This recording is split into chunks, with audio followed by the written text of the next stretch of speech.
Remember, it's not who you think you are that has the glimpse. Right. It's not you glimpsing consciousness. Right. It's consciousness becoming aware of itself. Right.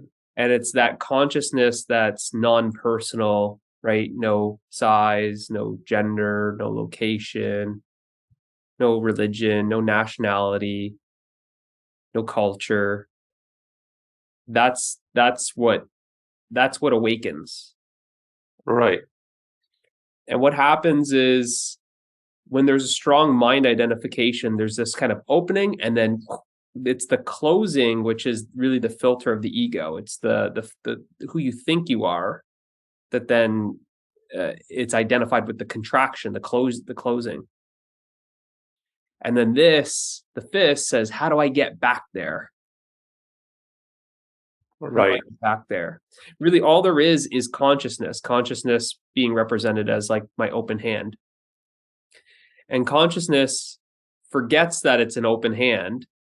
It veils itself that it's an open hand, meaning it forgets, it hides itself, pretends like it's not the open hand, and then instead it contracts and pretends to be something that it's not.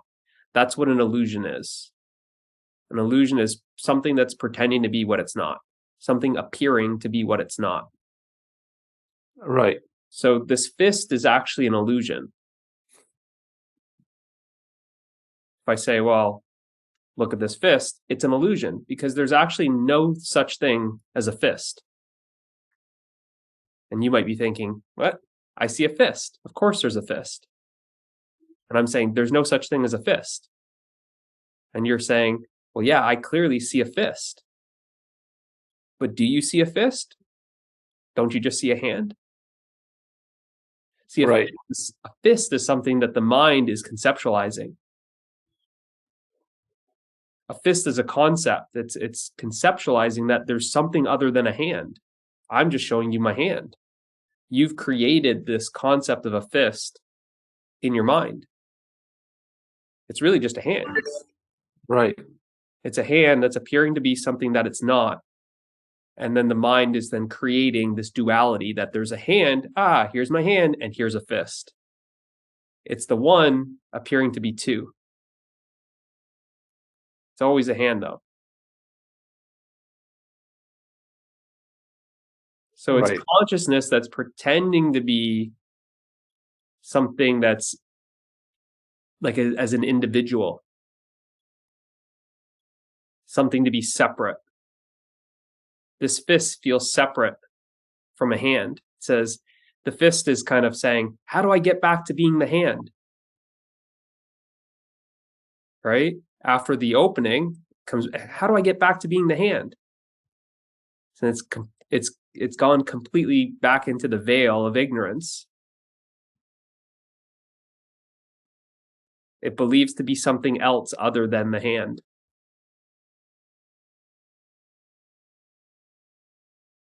Right. But the fist is always the hand. There's no such thing as the fist. So that's what happens is it's the consciousness, the universal consciousness that is essentially pretending to be Sam. It's pretending to be Mitch.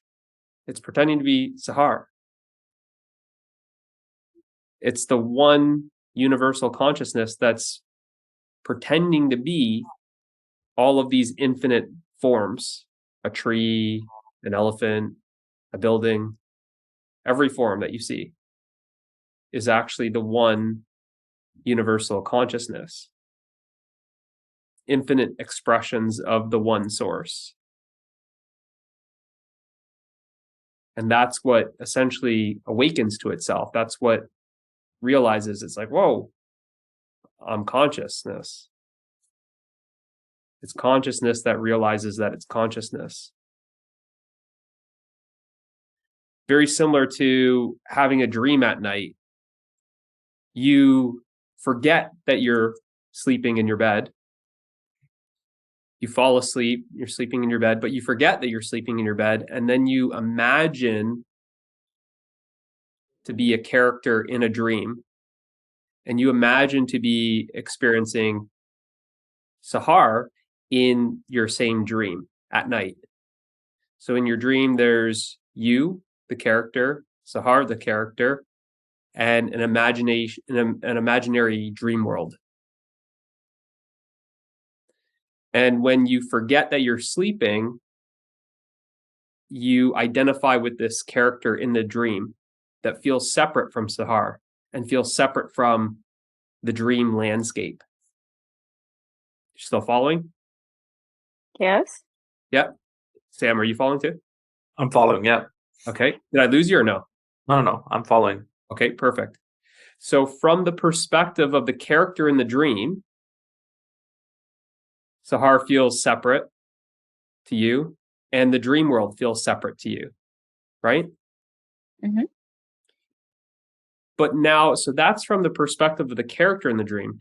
But what's the experience from the dreamer? What is that dream made of? Maybe just imaginations. I don't know. Yeah. What are you made of? What is Sahar made of in the dream? Oh, it's usually you cannot see yourself. You're just like visioning all those dreams, right? You Yeah, just see them. that's right. So what is their reality? What are they made of? I don't know, maybe just souls? Maybe just what? Just souls? Maybe I'm getting it wrong, but Did you say thoughts? Souls. yes, like just souls, like just Oh, souls. yeah, Well, I don't want to like introduce something that we don't know anything of. right. That's just like another concept. We're looking like, what is it actually made of? There's one character, Sam, there's another character, Sahar, and then they're in a whole dream world. Right. So there's this experience from Sam's the one that's dreaming. There's an experience from the dream character, Sam, that Sahar is separate from me. There's Sahar, there's me, there's the dream world, there's me. There's this separation from within the dream. Right. From the perspective in the dream, everything is separate from you, dream character. But that's how it appears to be in the dream. But what is the actual reality of that dream?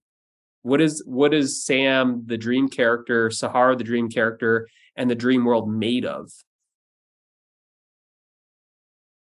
I'm not sure how to respond to that. Isn't it all made of Sam's imagination? Isn't it all made of the dreamer's imagination? Right. Sure. Because remember, the reality is that that's all in the dream, but the reality is that Sam is actually on bed, like laying in the bed, actually outside of the dream. Mm-hmm. It's Sam that's generating the whole dream. The dream is made of dream stuff, let's call it. It's all made of Sam's consciousness. Right. And that consciousness is dreaming two separate characters as well as an imaginary world. Well, I shouldn't say an imaginary, it's an imaginary character one, Sam, imaginary character two, Sahar, an imaginary world. Mm-hmm. And each in the dream appear to be separate from each other. But if we zoom out and zoom out outside of the dream, and we see, well, Sam's on the bed dreaming. It's all actually happening within Sam. Mm-hmm. The real Sam, not the dream character Sam. Right. So then the dream character Sam is like, say, talking to another dream character saying, when am I going to wake up? Or I want to wake up. When is this awakening going to happen for me? But what actually happens in the morning? Does the dream character Sam wake up? Or does the real Sam wake up? The real Sam, for sure. Real Sam. Now, does the dream character know anything about the real Sam? No. No. The dream character knows nothing about the real Sam. And really, the dream character is made of the real Sam. Mm-hmm. The dream character is not a separate entity, but in the dream it believes to be a separate entity. And Sahar believes to be a separate entity in the dream. Right. And the two seem to have an interaction in the dream. There's a you and there's a me from the standpoint of dream character Sam. Mm-hmm. But really, it's all made of the one dreamer. Yes. That's the reality. The one dreamer is actually creating or generating the entire dream. It's the entire dream, the characters and the dream world is actually made of the one dreamer.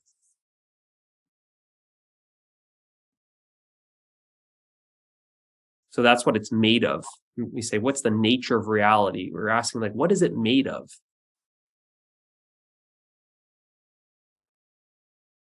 And then, so what gets a glimpse, Sam, is not you, the dream character, not who you believe to be. It's like the dreamer just opens up its eyes, kind of thing. It awakens from the dream and then kind of goes back to sleep.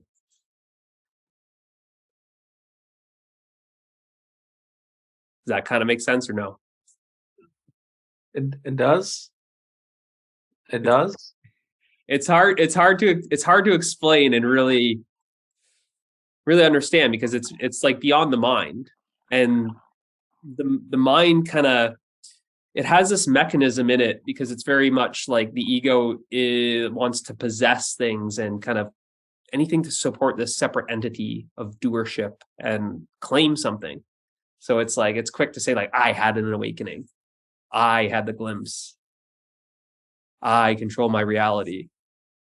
It's quick to jump on that. So what actually happens, that's very typical, is there's like kind of an awakening, and then it comes back to this kind of egoic contraction of the separate entity, and it can very easily mistaken to say, like, I had it, I had the glimpse, and that's mine, and it's my consciousness. It tries to possess it. But it's this thing that's saying that's my consciousness, that it's actually made of consciousness. Right.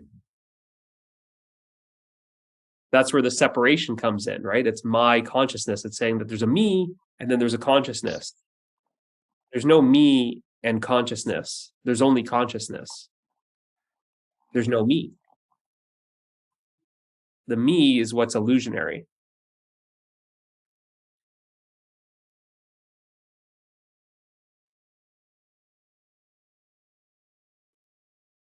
And that's what was real. That's what was starting to realize in that session.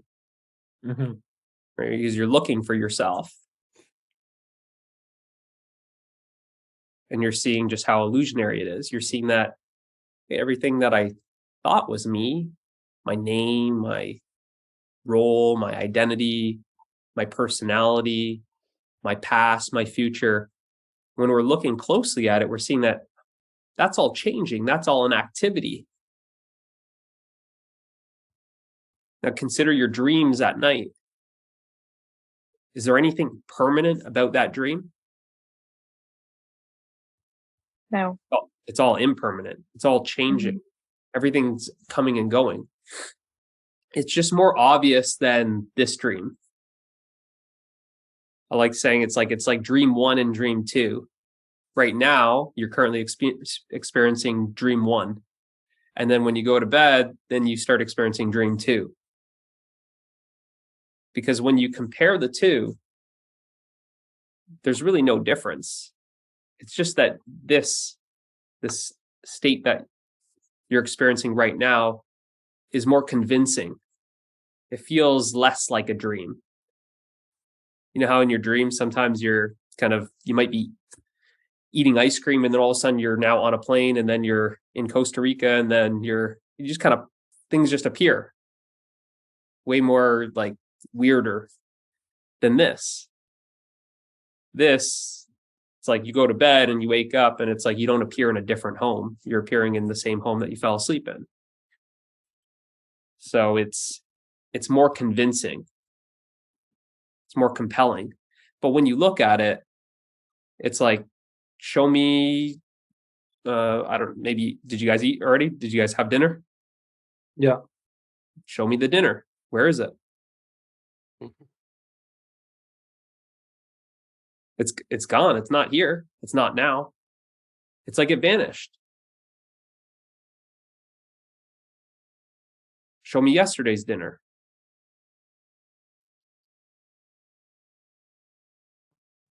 Show me graduation, high school graduation. Show me grade 5. Where is it? It's gone. It only exists as a thought. So everything is just simply arising in this present moment as this present moment. And then it's just vanished.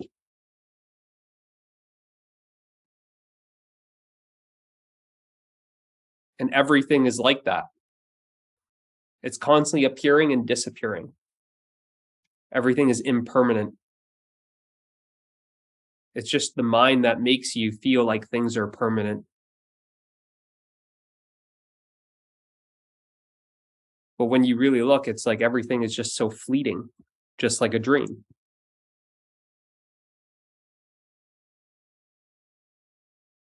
And if you don't hold on to this past and future, it's like the only thing that actually exists is what you're experiencing right now. When you're fully present, the only thing that actually exists is the present moment.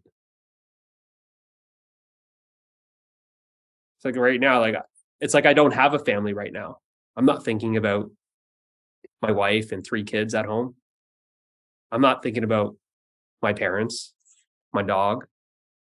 It's like that doesn't exist.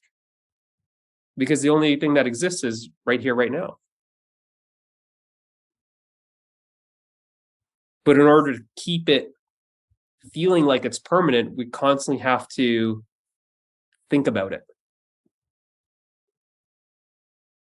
And that's what started the conversation last time, Sam, was when I asked you, when you kind of said, I'm not really that present at work sometimes. I said, well, then where are you then? And you're like, I don't know. You're like, I'm there, but I don't feel like I'm there sometimes. It's because we get identified with those thoughts that essentially are dream.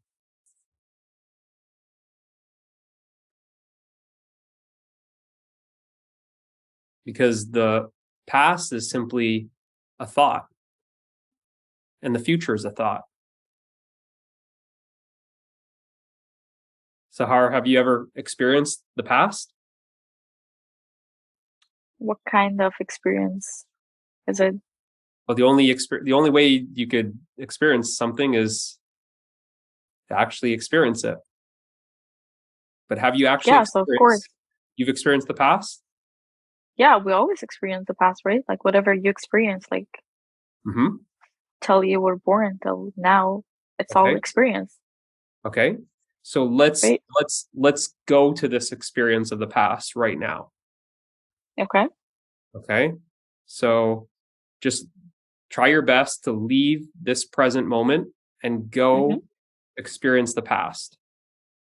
Okay. I'll wait here and let me know when you're back.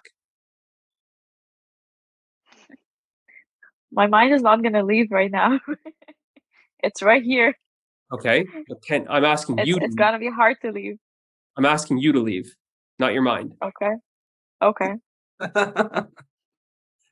So can you actually leave this present moment and go to something called the past? Is the past actually tangible? The past is not changeable now. It's tangible. Oh, no. Okay, it's not tangible. And does it exist as like somewhere over there? Somewhere that's not here? For sure, yes. It exists as somewhere that's not here? Right, yeah.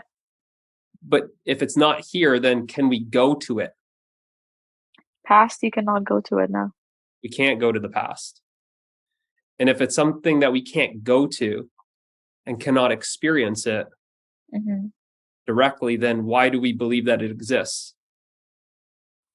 Maybe through our experiences. Like we experienced it. Now it's not there, but that's what we experienced.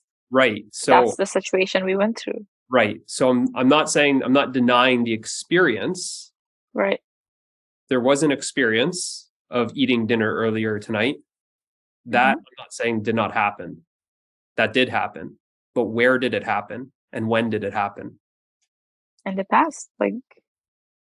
But when you're right now, when are you talking to me? And where are you talking to me? In the present. Right. Right. Which is here now. Mm-hmm. And when you were eating dinner, it was also experienced in the present.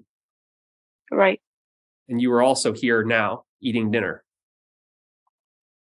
So all not right now. Yeah. Well, it's just how your mind thinks about it. It feels like you're saying, I ate dinner at 7:00. But everything is unfolding in this present moment, as this present moment. It's just a continual now. Right. And you know this because you can't leave the now. If we just wait 10 seconds and I say, okay, well, I'll wave to you in 10 seconds. So here I'm saying that now.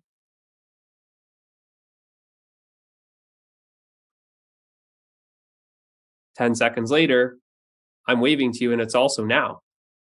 Right. Right. So I nod my head. Yes, you're understanding. I'm nodding my head here. And then now you nod your head. And you're nodding your head here. So right. we've never left here now. There's only been here now. Yes. And past and future is simply a thought. Because just tell me, what did you guys eat for dinner? Veggie bowl. Good. You ate a veggie bowl? Yeah. All right, perfect. So notice how that dinner happened in the past. Conceptually, it happened in the past. And this is the only way that you're experiencing that past is the thought of the veggie bowl. You're just imagining the veggie bowl, but where is that imagination actually being experienced? Isn't it just in my head? It's being experienced in your head, which is here, which is now. Yeah. So all you're actually experiencing is a thought. This veggie bowl, where is it? Show it to me. Shit's gone. You're like, it's gone.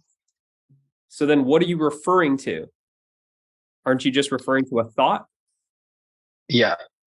So you're just experiencing a thought of a veggie bowl. And that's what you're calling the past. So any past is simply a thought. And likewise, the future is made of the same thing. If I tell you, well, what's going on tomorrow? And you say, well, I got to go to work at 9:00 tomorrow. Well, it's just a plan. It's a thought. It's a projection of something that's going to happen. But where is it? It's not here and it's not now. But when you go to work tomorrow and actually experience it, you will be experiencing it here now. As you get in your car and you're driving, you go, I'm going to work. And then you're like, wow, it's here and it's now. All experience can only be experienced here now. Your entire life has simply been experienced here now. It's never been experienced in a past, and it's never been experienced in the future. In fact, no one has ever experienced the past, and no one has ever experienced the future, and no one ever will. Can we agree that the past is no more? And can we agree that the future is not yet? Can we agree that the past is dead? And can we agree that the future, and can we agree that the future is unborn? Mm-hmm. So something that is dead and something that is unborn, does that exist? No. Does something that's dead exist?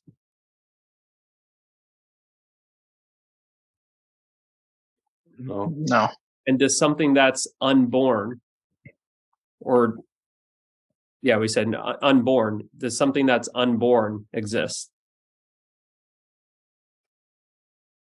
No. And if it doesn't exist, can it actually be real? No. Exactly. If there's no existence, it can't be real. But The thought is real, but that's it. But that's it, right?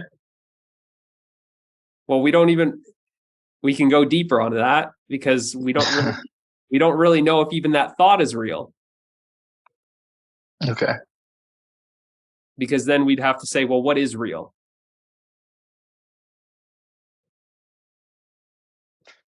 It's a hard question to answer. So something that's real, can it be changing? Can it be coming and going? Can it be appearing and disappearing? What's more real? Something that's permanent or something that's impermanent? Permanent.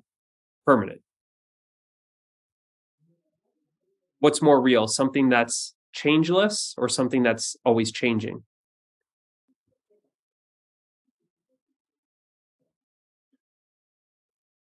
I mean, I consider a tree to be real, but it's always changing. We're going deeper than that. I don't know. What's more real? Something that's ever present or something that's appearing and disappearing? Ever present, I would say. Mm-hmm. Right. Because we're asking what's real. We're asking what's reality.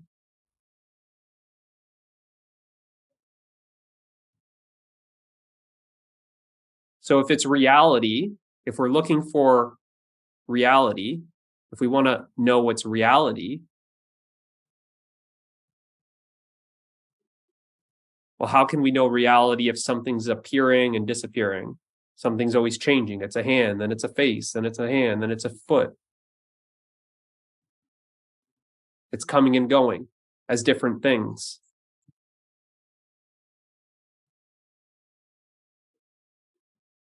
But what is it that knows that? The unchanging. It's the unchanging that knows that. It's the unchanging that's aware of that which changes. It's that which is ever present, which is aware of that which comes and goes.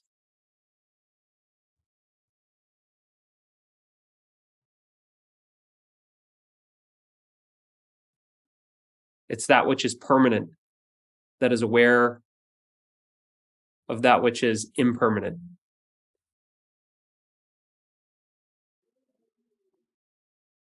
That would have to be the reality.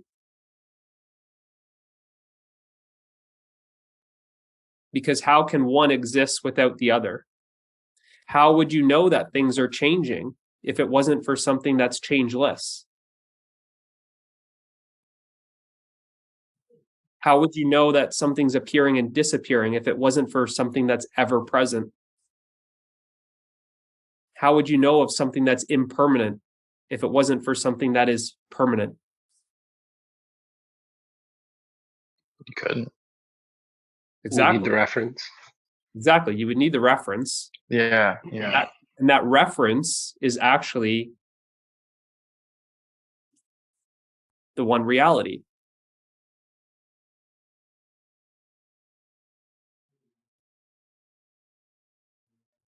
So anything that's changing, impermanent, and appearing and disappearing is actually seen to be illusionary. It's essentially borrowing its reality from that which is changeless, ever present, and permanent. Reality is giving reality to the illusion.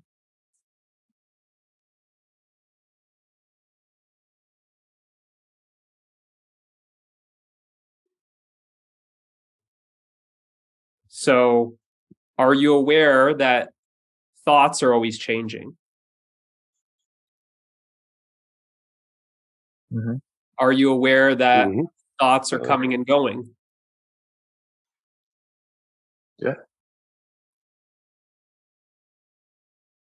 Are you aware that thoughts are appearing and disappearing? Okay, Yeah. good. Now, what about the body? Are you aware that the body is always changing? And are you aware that the body is appearing and disappearing?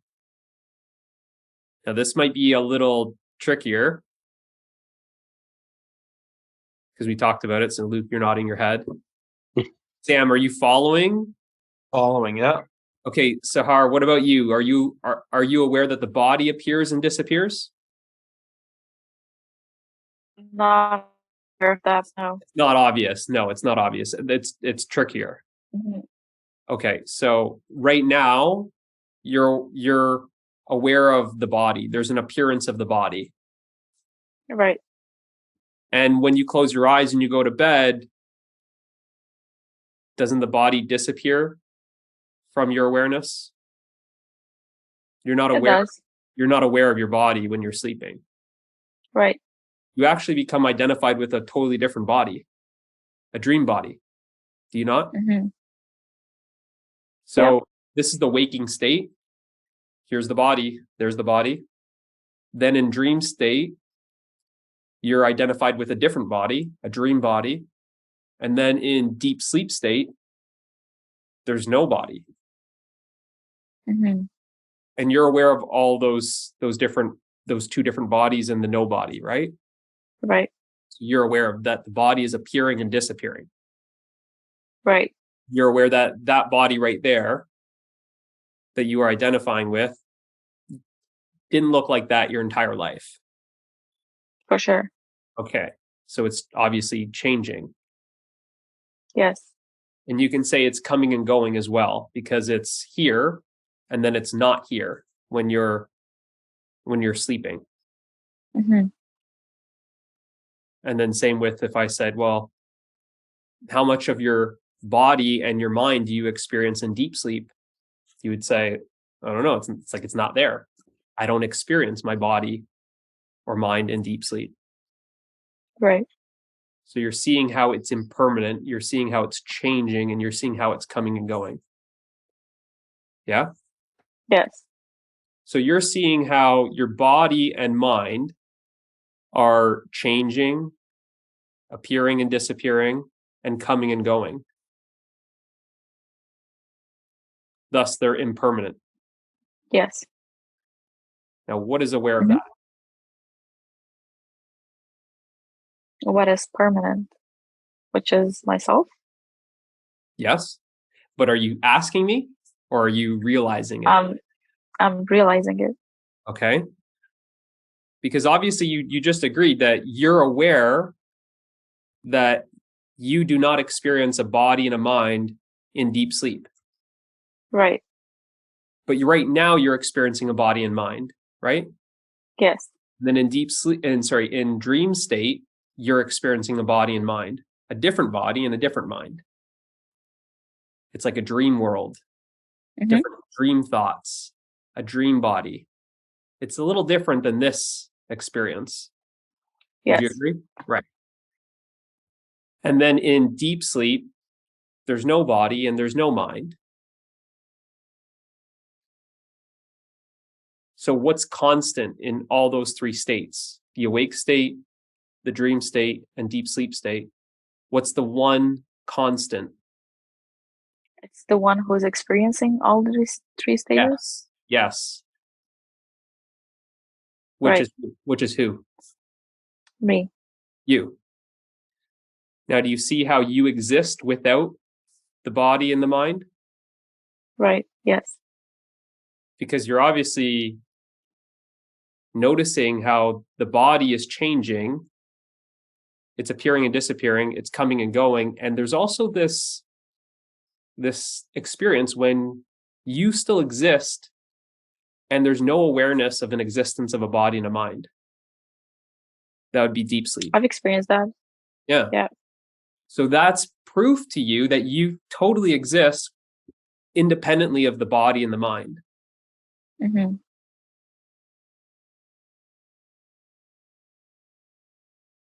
And you're now realizing just how ever present that is. It's unbroken. What you are is unbroken. You're seeing how the body is broken in the sense that it's this body right now, a different body in the dream state, and then no body in deep sleep state. So it's broken. That experience is broken. Right. But the experience of simply just being aware, that is ever present. That is unbroken. That the three states are actually being experienced within you.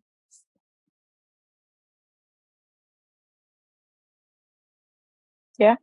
This awake state is experienced in you, but not you as the body mind. Mm-hmm. You as the awareness. Right. This body is an appearance in you. This world is an appearance in you. Just like the dream body is an appearance in you, and the dream world is an appearance in you. As long as we identify with the body mind, then we think of ourselves as just this limited body. How can the world fit in here? That just doesn't make any sense. But that's because we're identified with the body mind. As soon as we separate ourselves from the body mind and disidentify with the body mind, well, I'm not just this. I can't be just this. Why am I more identified with this body in the awake state and less in the dream state? And then I have no body in deep sleep state. Because you could say it's like you have two bodies, one in this waking state and then another in the dream state, and then none in the deep sleep state. So then why do you get so identified with this body? It's because we haven't actually explored these different experiences. And this is not extraordinary stuff. We all experience this awake state, the dream state, and deep sleep state. We're just simply, these aren't beliefs at all. We're just simply exploring it like a scientist without bias. Just simply looking at our own direct experience. And that's why it's not about beliefs, is because you're just simply looking at your own experience, confirming it for yourself. That yes, you exist without a body and a mind. That the body and the mind actually depend on you, but you do not depend on the body mind. That you exist independently of the body and the mind. So what does this discovery mean to you?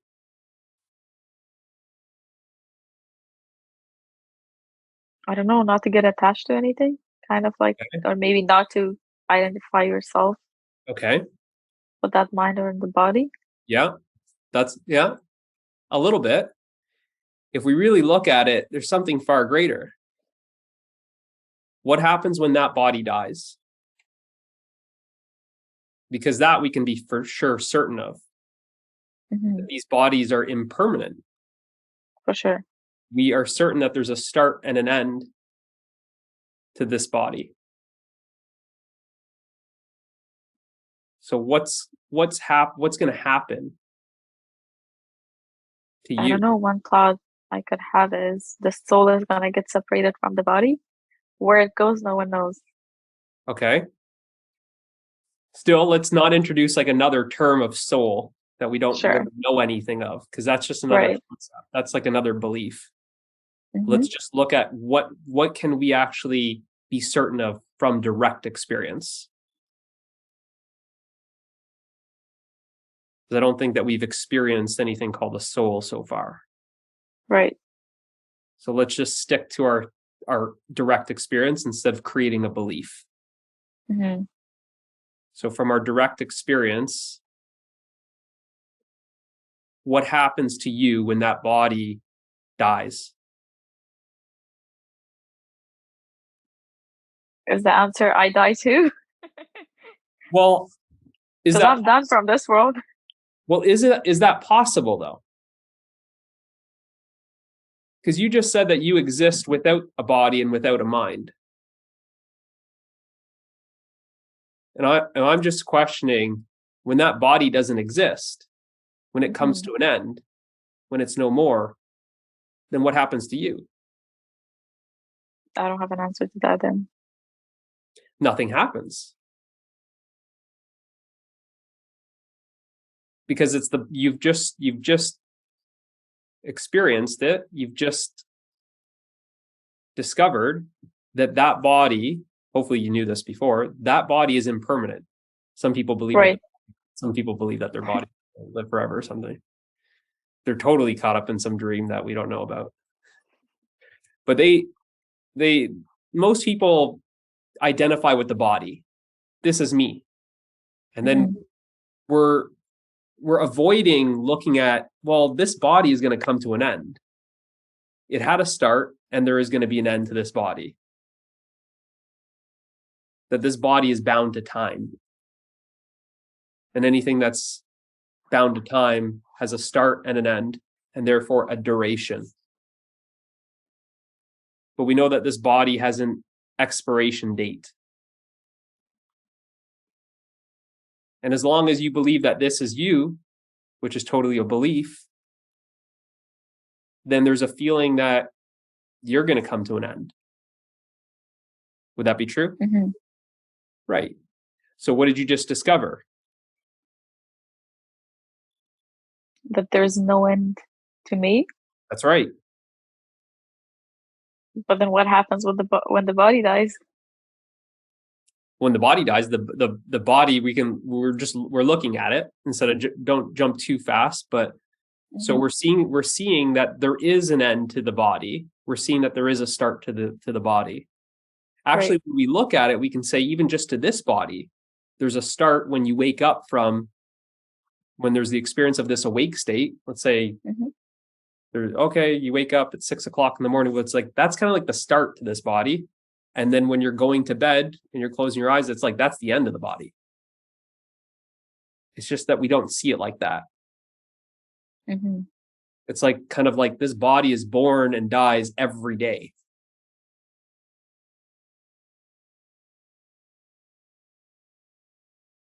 Because you're totally unaware of it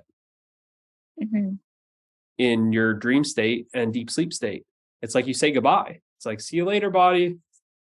I hope you'll be there for me in the morning. It's kind of like that. There's just an assumption that you're going to like come back to it. But essentially, it's like you die every night. You just don't realize it. And what's your experience in deep sleep state? What do you experience? Honestly, nothing. So you don't experience anything. Right. Would you say that your sleep is restful? For sure. Yeah. Would you say that your sleep is peaceful? Mm-hmm. When you're in deep sleep, for sure. Yeah. Yes. Would you say that there's this feeling of freedom or sense of freedom? Yeah, for sure. Do you love your sleep? Oh, I love it. Does your sleep make you happy? Are you happy to go For to sure sleep? it does. Most nights, are you happy to go to sleep? Oh, yeah. Yeah. I mean, Sam's a good guy, but I'm pretty sure that you're more happy to go to sleep some nights than be with Sam. And I'm sure some nights you love your sleep more than Sam. And sometimes you just want to get away from I can't say that, but I know you guys are getting married soon. So. Well, I'll cut you some slack. Sometimes you just need to get away from Sam and you need to go to sleep though. You need some freedom from Sam. of course, yeah. Right. Not a freedom, but that's something like you need. That's Yeah. like something your body needs, you know? So You just have to do it. Where are you going for all these things that we just listed? This rest, this relaxation, this happiness, this love, this peace, this freedom. Where are you going? Because it sounds like a good place. Mm-hmm. Where exactly are you going? Because I want to know. It sounds like you're going to heaven or something. Not sure. It's like But free that's what of you your said. body and mind, probably. That's what you said you just experienced in deep sleep. Right. And I'm saying, So where is basically, that? your mind is not there, your body is not there. Yeah. So what are you experiencing? You said nothing. Right. But you didn't really mean nothing. You meant no thing. Mm-hmm. You're not experiencing things in deep sleep. Things like the body, Right. things like the mind. You're experiencing no thing. Now, what are you? You must be this no thing. Mm-hmm. And what you're actually experiencing is your true nature. Right. These qualities of happiness, love, peace, freedom, for no reason, causeless. This feeling of wholeness, completeness, fullness, restfulness. You must be experiencing yourself. Mm-hmm. And you know this experientially because you just said that you don't experience any other thing. Yet you know that you exist. Right. Without a doubt, you know that you exist in deep sleep.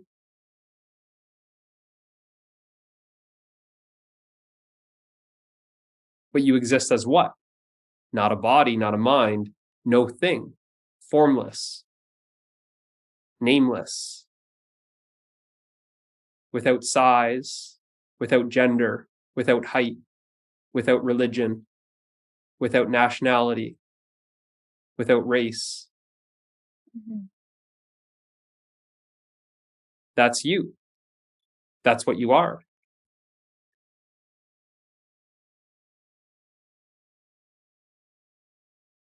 So the happiness, the love, the peace, the freedom, the fulfillment, the wholeness, the completion, everything that you're actually looking for in what you call life is actually yourself. Mm-hmm. That you are it. That you are what you're seeking. You only want a good job just to be happy. You only want a good job just to have some sense of freedom, financial freedom. You only want money to then have this freedom. You only want to get married to find love, to experience love. You only want to have vacation to feel free. You only want to have a glass of wine to be peaceful. But you're thinking that all of those qualities, the happiness, the love, the peace, and the freedom, is dependent on something else.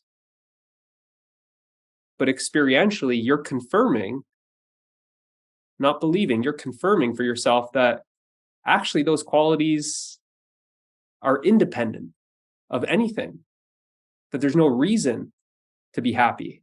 There's no reason to experience love. There's no reason to experience peace. And there's no reason to experience freedom. That actually all those things are inherently free. They're your birthright. It's what you are.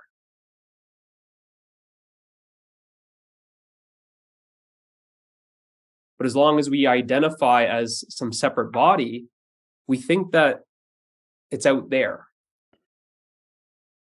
We think that it's out there, outside of us. But that's using this as a reference point for outside and inside.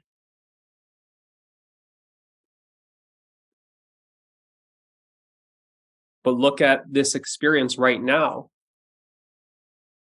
in the waking state.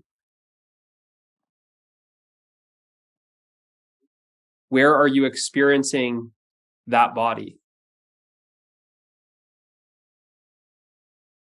Where is the present right now? Where is the experience of that body happening? It's happening here now, in awareness. Mm-hmm. It's in your awareness, not outside of your awareness, right?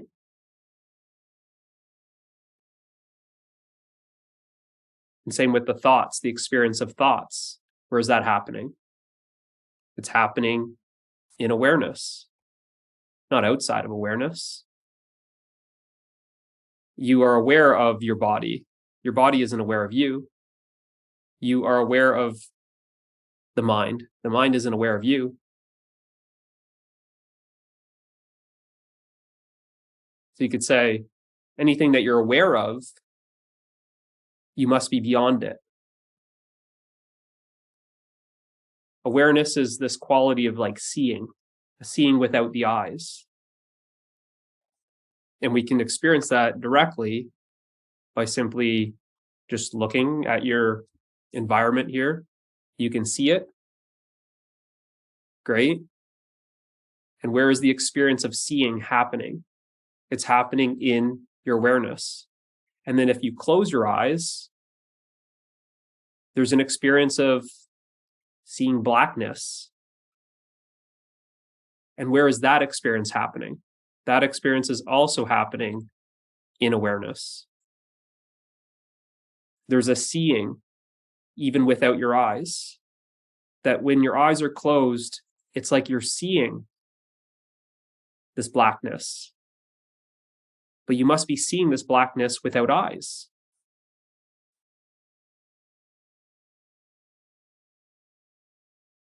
It's like a different type of vision.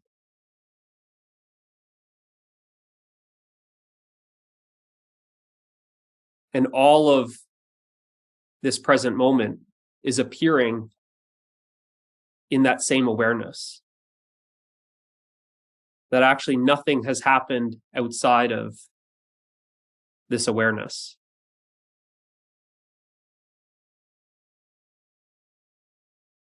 Your entire life has been made up of experience after experience after experience after experience, which is always being experienced here now. There's an experience, what is, which is this present moment. And there's an awareness of this present moment. And see that the experience is always changing. The experience is always coming and going. The experience is impermanent. But the awareness, which is invisible, which is formless, which is changeless, which is timeless, which is ever present, which is permanent, that's what is the reality of this experience. without that awareness, would it actually be possible to have an experience? No. If you were not aware of this experience right now, would this experience be possible?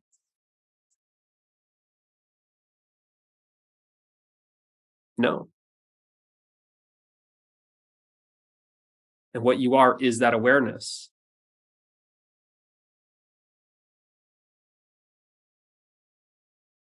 That awareness has been consistent your entire life. 5 years old, you were aware. 10 years old, you were aware. 15 years old, you were aware. All the way up till now, you've been simply aware of every single experience. And every single experience has vanished. It's come and it's gone. But see that this awareness does not come and go. It does not vanish. It's unbroken. See that every experience has been within time. There's been a start and there's an end. And the experience was experienced for a duration. But see how this awareness is not within time. It's not bound to time. It's timeless. It's outside of time. This is why in deep sleep, you feel like, wow, you wake up and you're like, oh, I'm rested. I love that sleep. So happy.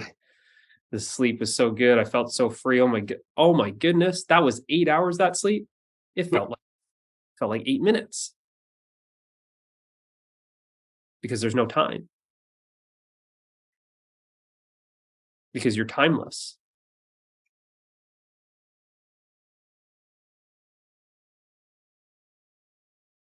So it's the body that's bound to time. It's the mind that's bound to time. Both have durations and expiration dates. And you're realizing that you, awareness, are timeless, without start and without end. See that you're still aware right now. At the start of the conversation, you were aware. Right now, you're still aware. When you're 5, you were aware. 10, 15, 20, you've always been aware. You can't find a start to this awareness. What makes you think you're going to find an end? And that which has no start and end is eternal.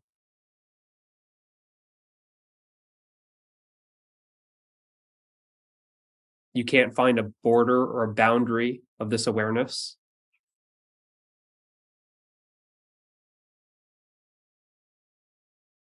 Because you say you're aware, Sam says he's aware, Luke says he's aware, and I'm saying I'm aware.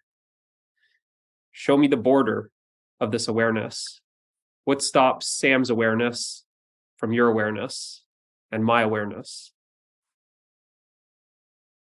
There's no border.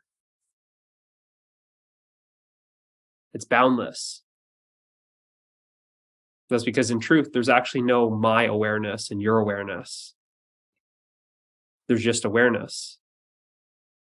So what looks like a separate form, Sahar, separate form Luke, separate form Sam, separate form James, separate form Mitch, they all look like separate forms. But the essence of those forms is actually the one awareness.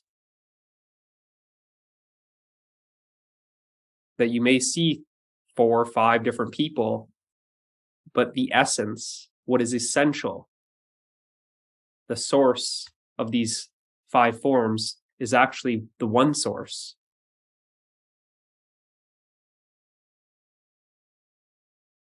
And that's what's the unity in the multiplicity, the multiple forms that are here. The reality, the one reality of these 5 forms is actually that one awareness.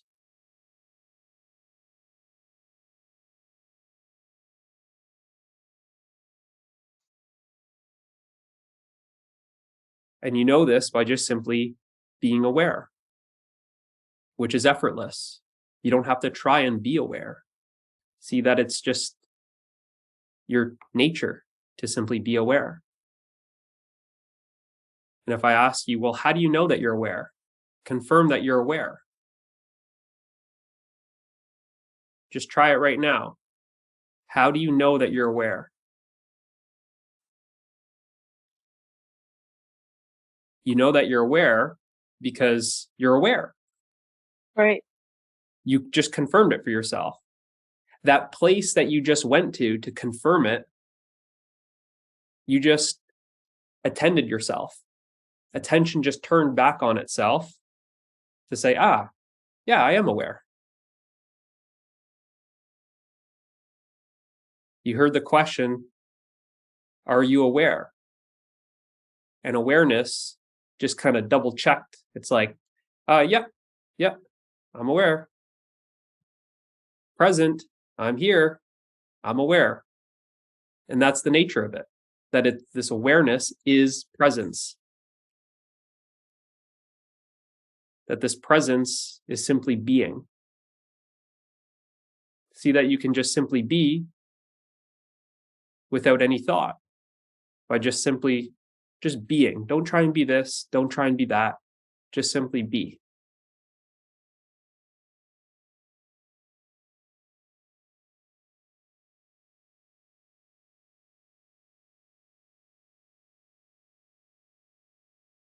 And notice how you're just simply being aware without effort. Just simply notice the silence and the stillness of your being.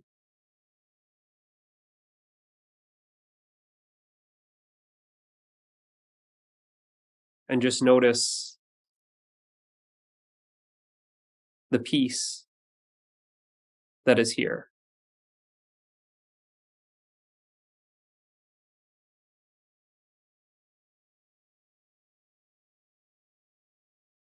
Notice how there's this happiness for no reason.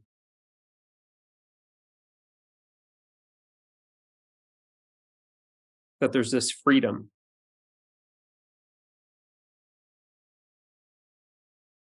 And this love. Notice how nothing is missing. Nothing needs to be added. Nothing needs to be taken away. It's simply complete as it is.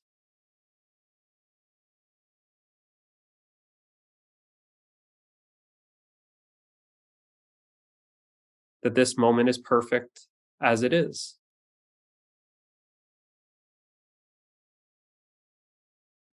That your being is perfect as it is.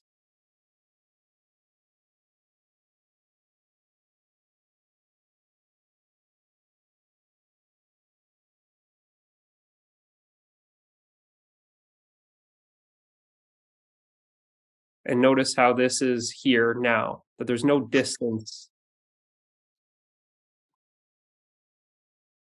to your being.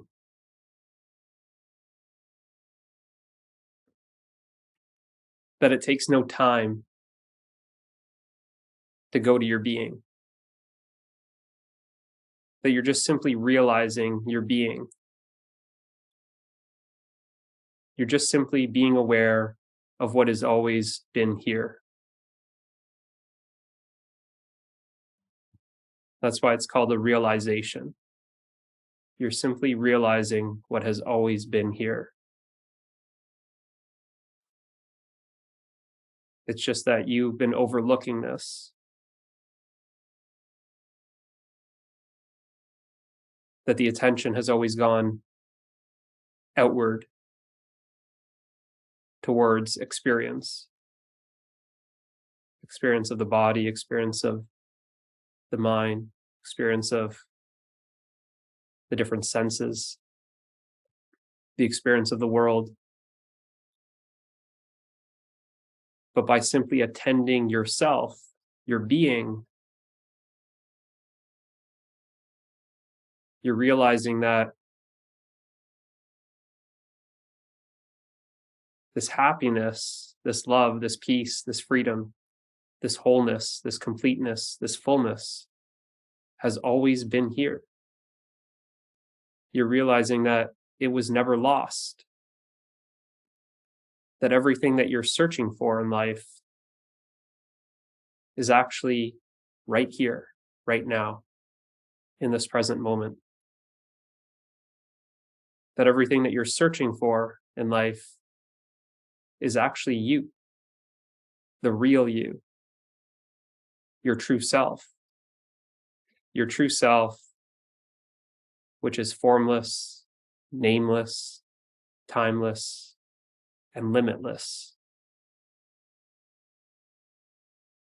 Your true self that is shared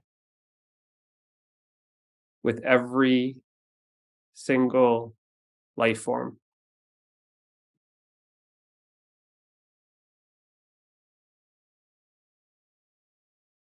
But the truth is, there's no separate you.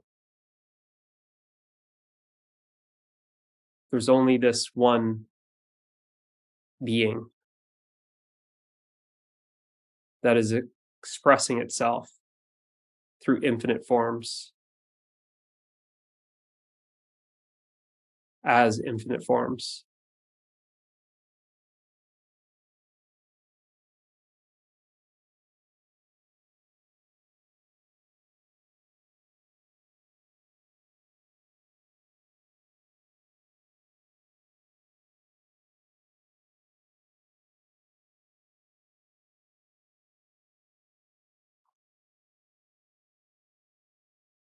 Did anyone feel some sort of shift?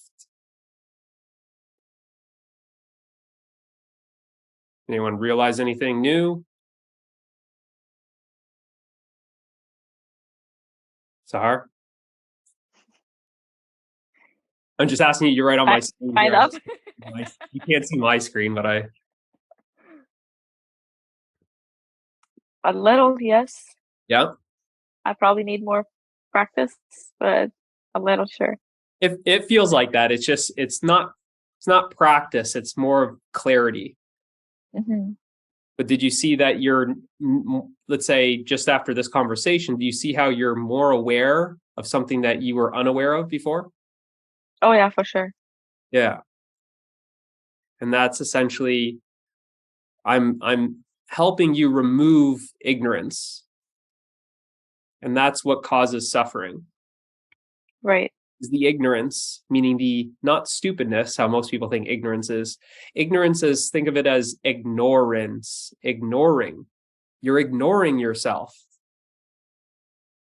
The most obvious thing, which is no thing, but that which is most obvious, this awareness, that without this awareness, none of this would exist.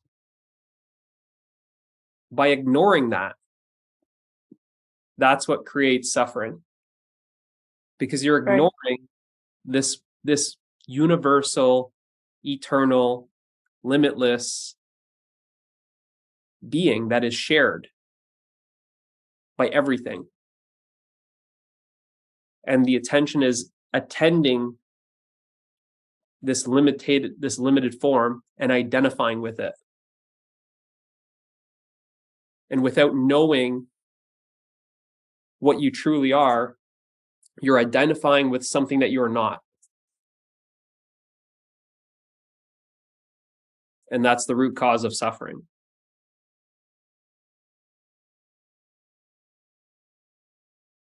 So when this is seen more clearly, as clear as day, then it's obvious, and there's a shift that happens. The shift is kind of like, wow, how did I believe that was me? Of course I'm this. Mm-hmm. Of course I've always been here. So it feels like it's like I invited you. It's like an invitation to yourself. It's an invitation to happiness, love, peace, and freedom without suffering. Did you experience any suffering when you were experiencing your being, when you were aware of your being? Was there any problems? No. Was there No. any suffering?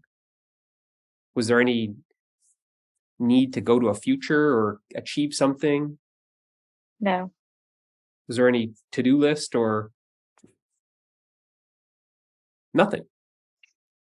But what was there? Was there not an experience of happiness? Was there not an experience of peace? Was there not an experience of freedom?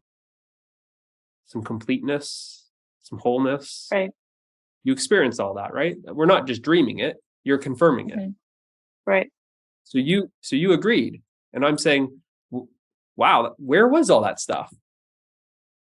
Where did you go to experience all that? That sounds amazing, because that's what I'm after in life. I want that stuff that you just named.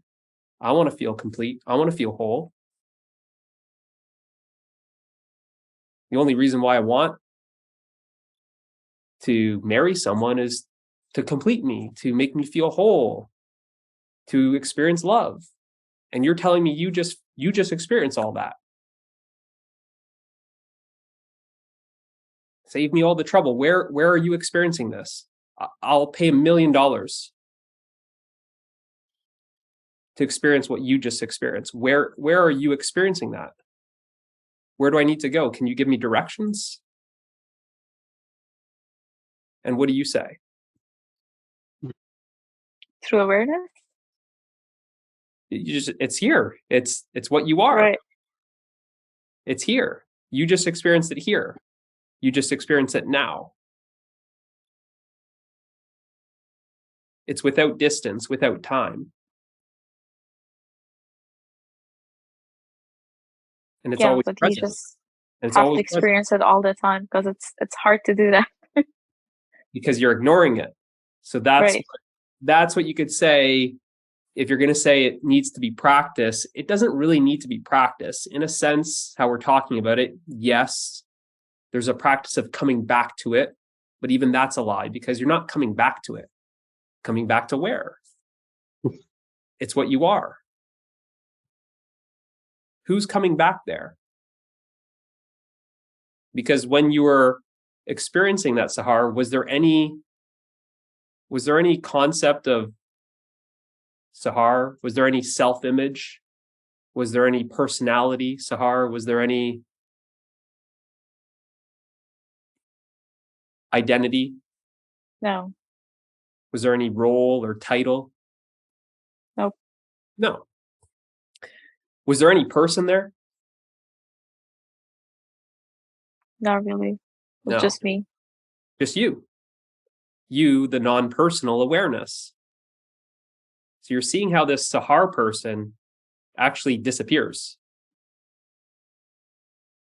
Here she is, and then just a second ago, she wasn't anywhere. She was gone. But you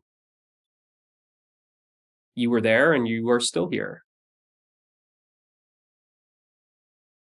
So this person that we identify with comes and goes. This person is actually just a concept. It's an idea. It's an activity. It's a bundle of thoughts and feelings, sense perceptions, a bunch of beliefs, some roles, some identities, some personalities, all kind of mixed together, and it's all an activity. But what you just experienced, was it not still? Was it not silent? There's no person. There's no person there. There was no activity. It was just you, the stillness, the silence, the emptiness, the formlessness, the no thingness. That's what you are. That's what starts to awaken to itself, where you just got a glimpse of it really, really quickly. It was like a little peekaboo, like, oh, wow. Just becoming aware. And then it seems to, okay, well, like you said, how do I make that last all the time? That's what you're asking, right? Right.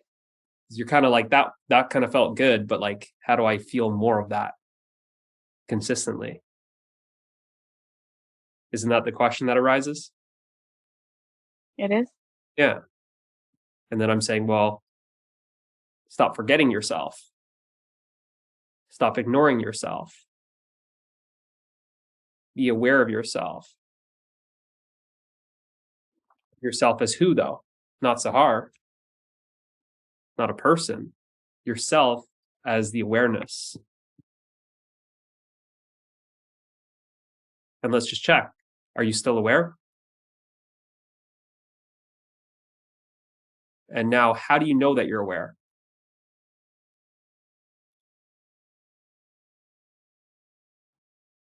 It's aware that I'm aware. It's aware that you're aware, right? Right. Do you see how you go back to the same place to confirm that? Right. You're already there. You're asking me, how do you make that last? You just got a hit of it. It's there. It's free. You can get high on your own supply. You're the source.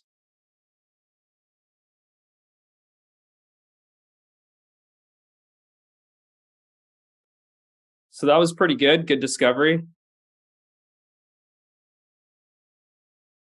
you have any questions or anything? I mean, sure, there might be a lot of stuff that still feels confusing. It's nothing that you can grasp. It's nothing that the mind can grasp. It's beyond that space that you just experienced. There was no mind there. It's beyond the mind because you are beyond the mind. So the mind tries to understand, how can I understand this awareness? Maybe I just need to read more books about it or something. Maybe that's how I can experience more happiness. It's not like that. That's just how the mind's conditioned to think, how it can acquire knowledge or acquire more experiences.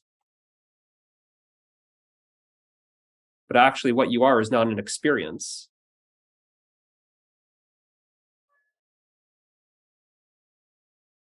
Because all experiences change, all experiences are within time, all experiences come and go, all experiences are impermanent. But every single time you just kind of check, am I aware? How do I know I'm aware? It's the exact same experience, you could say, but it's not an experience because it's actually you. You're just simply being aware of yourself.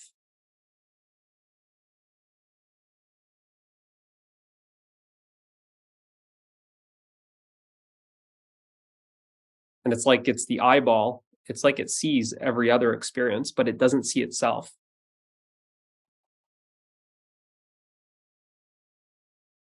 That's why there's nothing to like look at. There's nothing tangible.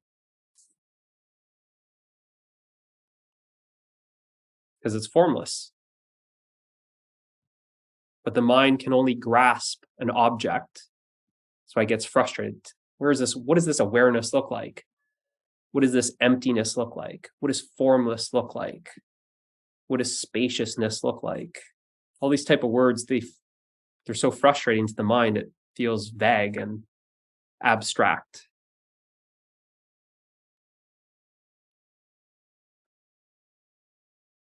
If every experience is seen to be content, then this awareness is like the context.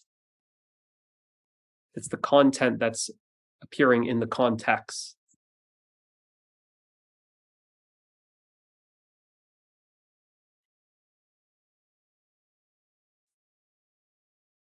But yeah, if you have any questions, guys, let me know. We can answer them or explore them together. What I wouldn't have much of a question, but I think recently or since the last call, it's like when I'm kind of sitting in stillness, I'm getting shocks of like fear, but like out of nowhere. What did you say before? When you get what? When you get when I'm sitting or resting as myself, I'll say, or practicing, we'll say, as to be kind of abiding by awareness. There's just like suddenness of fear, like a glimpse, and then that pulls me into this feeling of like the end. Yeah. But it also feels like good that I'm having it. Yeah. It's like it's approaching. So I guess the question would be is, what do you just sit and let it go? Basically keeps telling yourself, let it go. Yeah. Just simply it's an acceptance of that fear. The only way to overcome fear is by facing it and embracing it. That even that fear is an experience. Because obviously it's an experience because it's simply arising. It's coming. Mm-hmm. Right? You're seeing it enter. You're aware of it coming in. You're this vast, infinite space of awareness. And then it's like, fear kind of makes its way. Where simply you're seeing it, you're knowing it, you're aware of it. You're obviously far greater than it because it's seen as an activity. And what you are is ever present. You're still. You're the stillness that's watching that activity of fear arise. And these are the last tactics that the mind uses. Yeah, it feels sudden and sharp. Oh yeah. But the joyous feelings, the vibration, like other feelings I've told you about the last few weeks, they stay and they feel like you melt into those. Yeah. But the sharpness that comes out, it makes it's more of like a terror. It's more of a really sharp. It feels like it just came out of the blue. Yeah. But because essentially it's the fear of coming to an end. It's the activity that's fearing coming to an end. That you're essentially starving it of power. Because energy flows where attention goes. So because you're not attending this activity of the mind by creating stories, planning a future, what's happening tomorrow, what happened yesterday, oh, I'm so sad about what happened last week, I'm so bitter, I'll never forgive her, I'll never forgive him. This is all the activity of the mind that keeps it alive, essentially. And because you're attending this activity, it's like supercharged. You're empowering it. And when you simply turn your attention back onto its source, which is awareness, this activity starts kind of like starving. And it will create some fear scenario. It'll create some fear just to get your attention. It's like, look at me, look at me, look at me. And it's like, okay. Now you give it some attention. And you're, oh, what do you want, fear? It's kind of like that. And then that attention is being pulled off of you because now you're aware of that fear. So what happens is basically, it's like it runs out of, it's like you get better and better at not attending it by kind of holding your ground, you could say, and being basically aware of yourself, attending yourself instead of that fear. And that fear just becomes less and less powerful. It's like the mind activity is really starving. It's like getting really old, and it's like, I can't even make you afraid of me. And it basically, you just come to this complete acceptance of it, which kind of feels like at the time is just stepping off a cliff into unknown.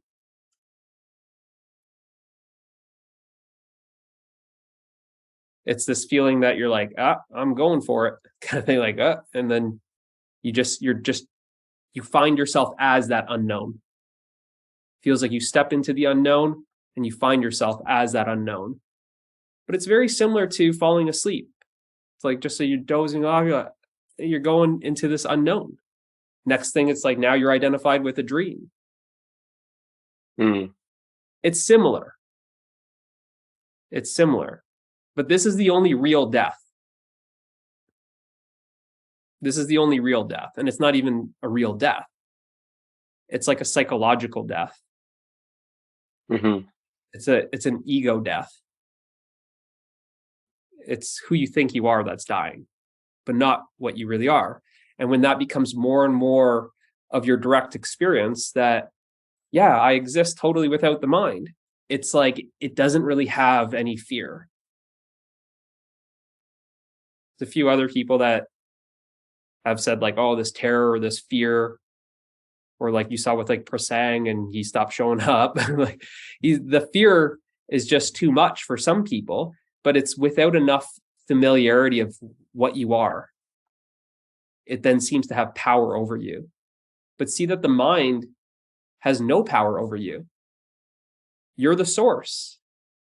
You're what's giving power to the mind. By abiding as what you actually are, this universal infinite power, how could anything have any power over you? So then that starts giving you like, yeah, I'm not going to get bullied by this mind.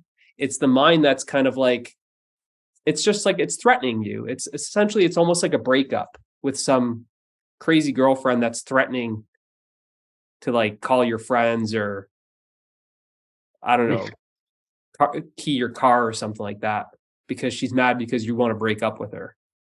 She's like a stage 5 clinger, this mind. And that's all it's doing. Don't break up with me. Come on back to me. And it like basically throws on this dance, and it's very seductive, and it tries to lure you back. It's like it shows up in a van, tinted windows. I got some candy, kid. Tries to lure you back in. It uses every trick of creating a future and how can life go on if you're not with me? Kind of plays this whole story. But what about the kids? Makes you identified with family and other things going on. How can you function without me? Says the mind. So the same way, the exact same. You'll still have a mind, just as I'm having a mind. It's just that you're not enslaved to the mind. The mind is then used as a tool. You're not identified with the mind. You're not the mind. The mind is not aware of you. You are aware of the mind. The mind then becomes your tool. Instead of right now, you're getting used by the mind. You're enslaved by the mind. So then it's like you then have mastery over the mind. You master the mind because you're the master. It's just you forgot that you're the master because it's like you've ignored, it's like, oh shit, there's like a throne back there. That's the king's throne. Where's the king's missing? Has anyone seen the king? And you're looking around. Well, who are you? You're the king. You're like, oh shit, well, maybe I should go back on that throne. Because it's this little monkey mind that's kind of believing that he's the king. And you're like the errand boy, just running at doing his to-do list, his never-ending task list, solving the never-ending problems. Have you noticed that with the mind? Never-ending desires, never-ending problems.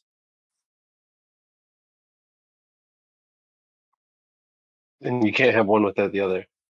Exactly. What are all those desires? All those desires are for those exact same things that you just discovered what you are.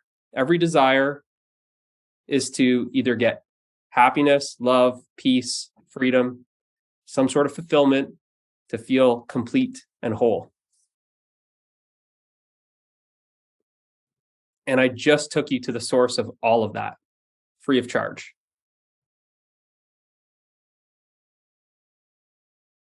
That's what you are. And the more you're aware of that, the more that desire just starts dying down. because the mind says, oh, you need to make this much money this year. You need to impress this person. You need to have your girlfriends accept you. You need to have this type of job to have a fulfilling career, all these things.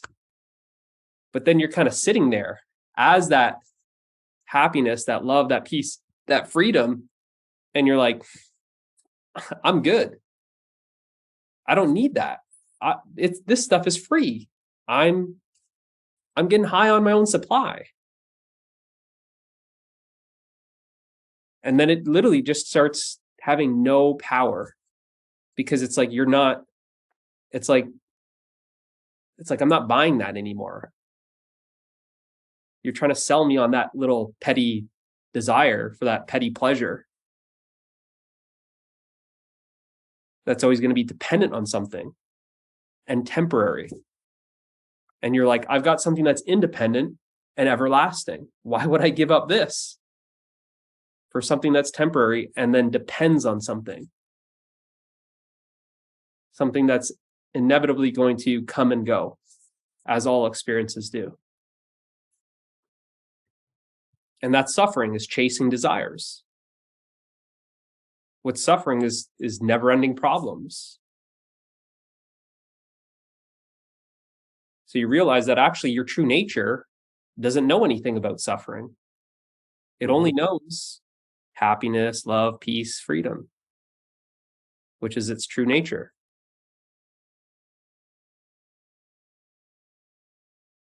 So it's the mind that's creating that sense of fear. And it's overcome just resting as that awareness more and more. And then, like I said, is that fear just gets, you said it felt sharp, it starts feeling dull until there's no fear. It just becomes, it's like anything sometimes. It'd be like you're afraid of diving off a diving board, and you're like, the first time, a lot of fear. Second time, less. Third time, little less. Fourth time, you're like barely there. Fifth time, you're like, what fear? And then you're like, where to go? It's illusionary. Because all fear is really about a future. You've never experienced any fear without a future. And what is the fear that's arising? The fear is that there's going to be no future. That's no mind in the future. Yeah. I'm so afraid. There's no future. There's no more me. That's what the mind says. But I just showed you that there is actually no future to begin with. The future is just a thought. It's just an activity of the mind. The past is the mind. The future is the mind. And what you are is the present. But the way the mind perceives or conceives what the present is, it makes it feel like the present moment is this tiny little moment that's sandwiched between past and future. That's not what it is. There's actually only the present. And past and future is nothing but imagination. It doesn't exist. Yeah. All there is actually eternity, which is here now. But as long as we are identified with the mind, we never experience that eternity. We never know that eternity. All we know is time. That's why, obviously, you guys can see I can talk forever. There's no time. There's no experience of time. But I don't want to keep you guys here later than you need to be. Does anyone have any other questions, or you want to wrap it up, or? James kind of like, the way you responded to James was kind of like the answer to my question, and like I already knew it. Like when you say, do you have any questions, like there are things that come to mind, but like I feel like I already know the answers because like you've already gone like through all this. It's kind of like me like being like, hey, like can you be Dr. Phil for a second? When it's like I don't need that, like I know the answers. But what I was going to say is that I think I told you before is like I've been experiencing something kind of similar to what James was saying, where I feel like when I'm like practicing or whatever, and I told you about this before, sometimes like my heart will start beating really fast, and it will cause fear. And it's like the physicality of it is like makes it feel like real. Right. And then and then it pulls me out of it, and I'm like, oh shit, like, am I going to be okay? Like, am I going to collapse right now? And then it totally throws me off. And it's like this fear or whatever that like cuts me off and brings me back into like the mind or whatever, the body and mind.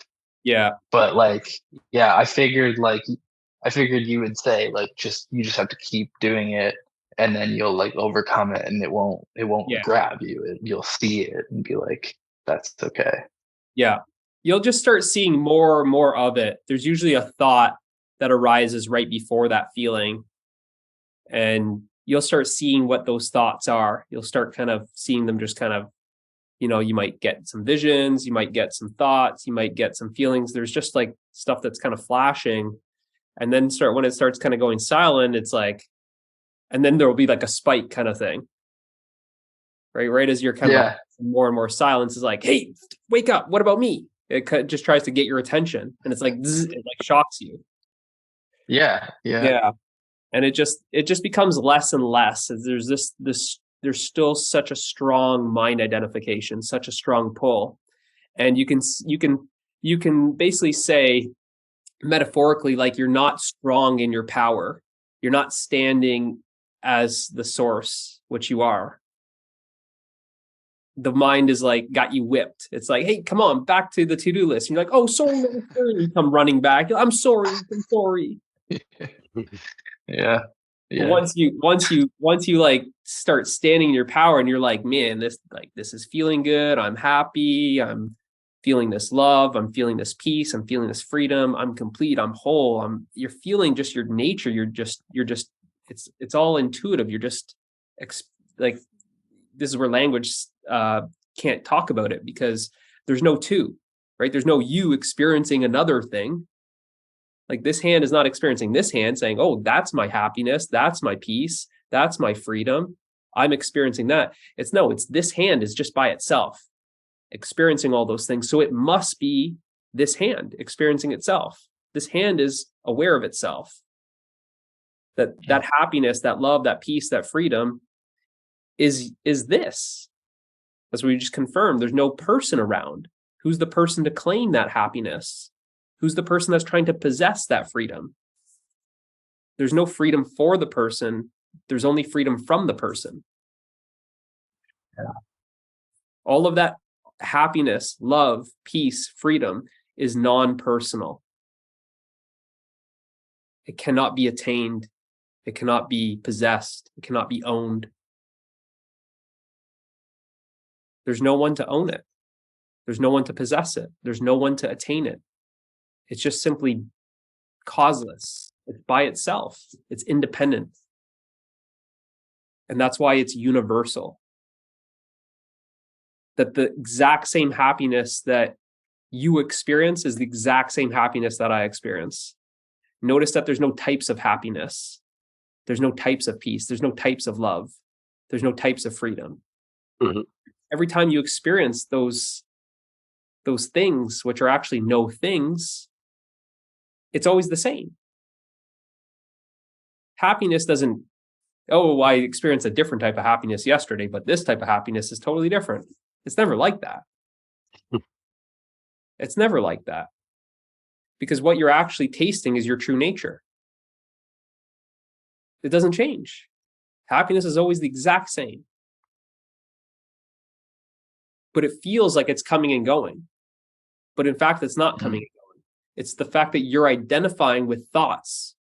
And what did you just experience about thoughts? Thoughts are coming and going.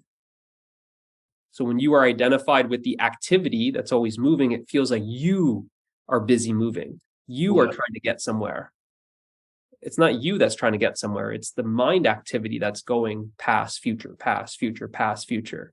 And when you are identifying it with that, then you're identifying with this character that's in a story that came from a past and is trying to get to a future. But where are you going in the future? You're like, well, I'm going to make more money, get married, buy a house, find more love, more happiness, more peace, all these goals of that stuff. You're like, where are you going to find it? You're like, tomorrow, later, another day. It's always this distant future, which never arrives because it doesn't exist. And that's the trick that the mind plays. It's like it dangles a carrot. It's like you're on a treadmill dangling, not a carrot, but like a Snickers bar. You'll get it one day, and you don't get it. It's actually, you get it when you hop off the treadmill. Even if you get it, it just makes up new conditions. Well, it's just, it just doesn't happen. Don't you think you would have had it by now? The pursuit of happiness. 8 billion people pursuing this happiness. Don't you think you would have got it? Don't you think someone would have got it by now? The way society tells you you're going to get it? No one's got it. And you won't get it as long as you look outside of yourself for it. But where we just went is not really a place. But you can say in a way, I directed you inward. Did I not? It's like I'm the guy in the dream saying, it's not, you've already been out here looking for love, peace, happiness, freedom. You've tried it in relationships. You've tried it in a job. You've tried it in drugs and alcohol. You've tried it in vacations. Stop trying. Turn around. It's the last place that you will ever look. And then you just got a taste of it. And you're either thinking, no, I must have been imagining that. Or this guy's full of crap. Or I can't go back there. Or something else might come up where it's just in denial. It can't be that easy. Or there's a part of you that says, that is amazing. This is quite the mystery that I would hide in plain sight. That I would actually be the happiness, the love, the peace, the freedom that I'm in search of, that I'm seeking.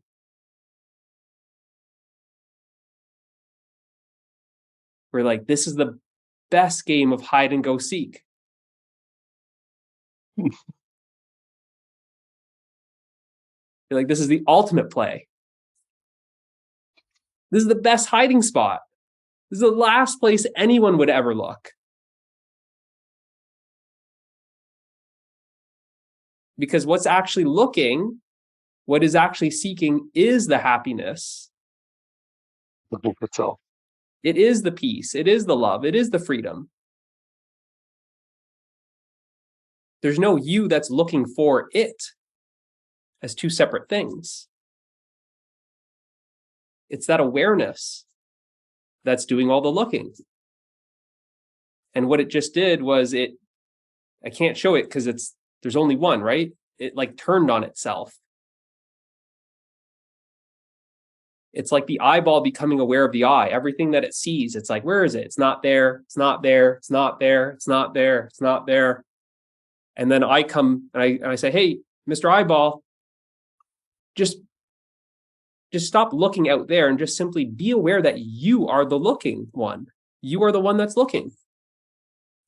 And then the eyeball becomes aware of its nature, that it simply looks. And then it's like, found it. Like, of course, that's why I couldn't find it anywhere else. I'm it.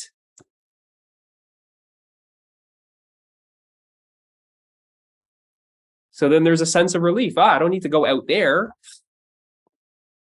Mm-hmm. It's like, I'm it. But how do I experience that, you could say? How do I know that more and more? How do I become more and more confident in that? You can say, for lack of better words. That's what it seems like. And that's what we do on, like, with this calls, is essentially that's the thing, is like, that's essentially it. Like, that's That's what I said. Like, that's what satsang means, essentially. It means either association with truth or like community with truth. You're communing with yourself. You just became aware of yourself, your true nature, and then it's this communion. You're becoming one with it. So that there's not like a you and there's me and there's my true nature over there. That seems silly. How can there be a you and then that's your true nature over there? So when it's seen very clearly that there's like this false self and then there's the actual true self, it's the true self that sees through the false self. And then there's this kind of letting go, this kind of melting, a dissolving experience, you could say. And that it'll happen naturally. It's nothing that you really have to force or anything. It's just natural. Because to even be on this like call, to even be listening to this, to be even in this energy field, receiving this transmission, it's like consciousness, the one awareness. I use them interchangeably, consciousness and awareness. The one awareness, it wants to know itself. It wants to know itself. Otherwise, it wouldn't be showing up.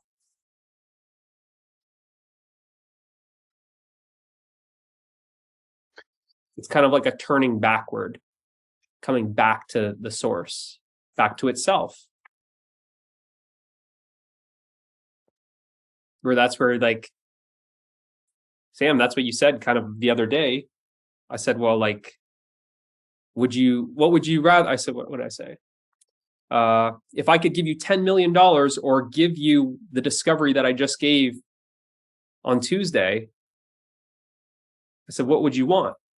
You said, I would want this discovery. Mm-hmm. So you said that discovery, you said, you're basically saying what I showed you on Tuesday was worth $10 million. Right. Would that be correct? Yeah. That's what you said.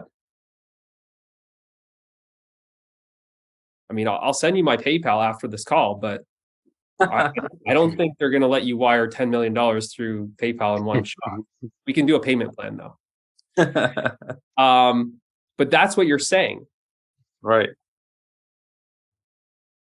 Because in a way, don't you think that everything that you're doing in life, buying a house, spending money on a ring, sorry, Sahar, friends, career, all that stuff, like you're trying to buy what is actually priceless. Exactly. Yeah. You're trying to buy what you are. Like, how does that even work?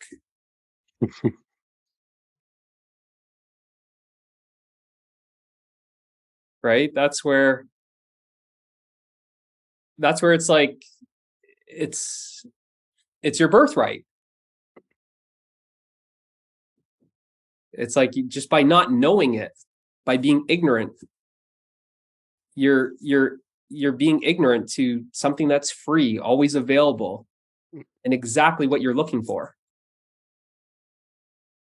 Where then I come to you and I'm seeing you looking everywhere. You're like, where is it? It's like you're looking for like your glasses, essentially. And I'm like, come here on Thursday. Let me show you where your glasses are. And I'm like, have you checked your head? They're on your head, man. And you're like, oh, I've been looking everywhere for this. Now, what do you notice when you find your glasses on your head? Isn't it the last place you look? Anything that you find, it's always the last place you look.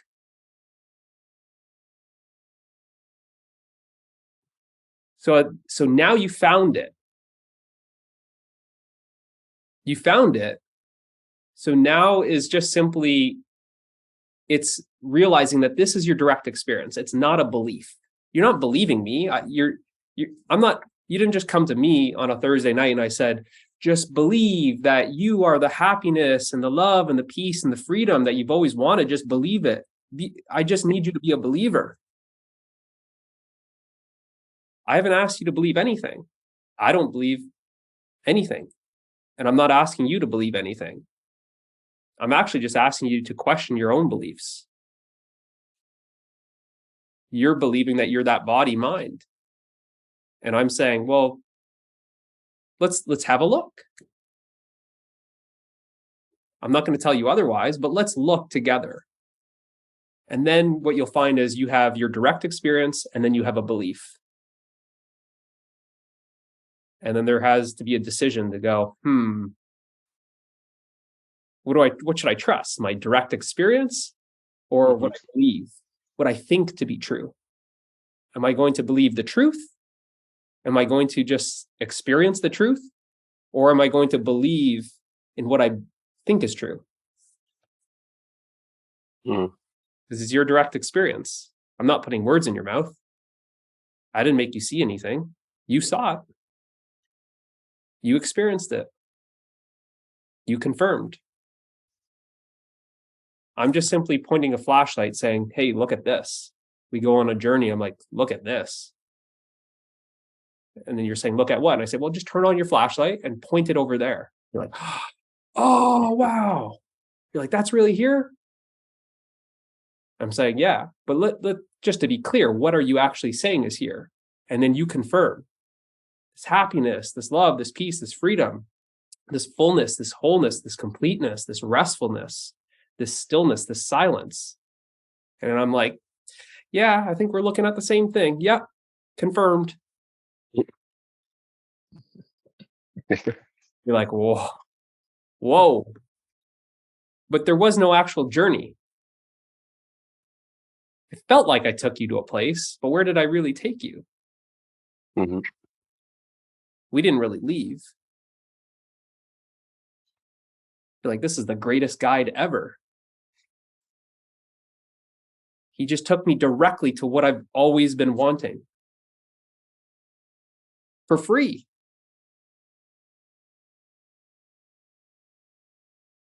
He made sure that I arrived safely, I didn't get lost, and I didn't feel alone. This is the ultimate guide. But how did he take me within myself? Because I'm guiding you from the inside out. You're just looking at an appearance. But that which recognizes itself is what I am. When you confirm, I'm aware of being aware, I am that. And so are you. You just haven't fully realized it yet.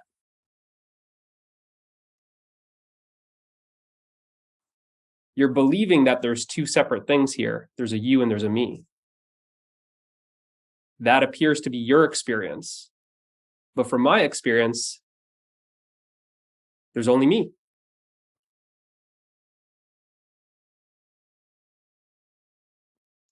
So then if you start experiencing the world as only yourself, do you think that you really have to be moral? Do you think that you really need laws? Do I have to tell you not to steal from other people, hit other people, be unkind, be rude? You don't need any of that stuff. Do you think that there'd be wars? Do you think that when you experience plants and animals as yourself, you're going to destroy rainforests, kill animals? You're not, because you're going to be experiencing that as yourself. How could you destroy yourself like that?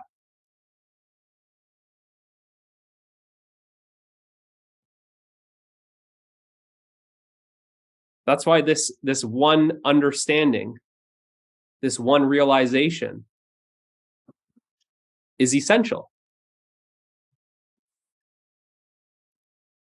That's why simply just realizing this, realizing your true nature, is the greatest gift that you can give to yourself as well as humanity as a whole.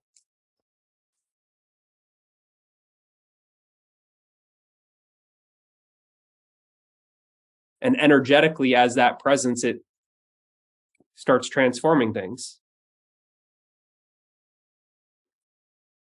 Weren't you curious of how your minds went completely silent and still for a few seconds there?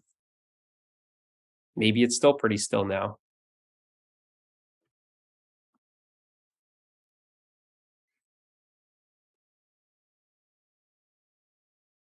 You'll see, Sam, when you watch the video, you're not there. There's no Sam in that video. It looks like there's Sam there, but you'll see in your eyes, you're not there. There's something else that's there, not Sam.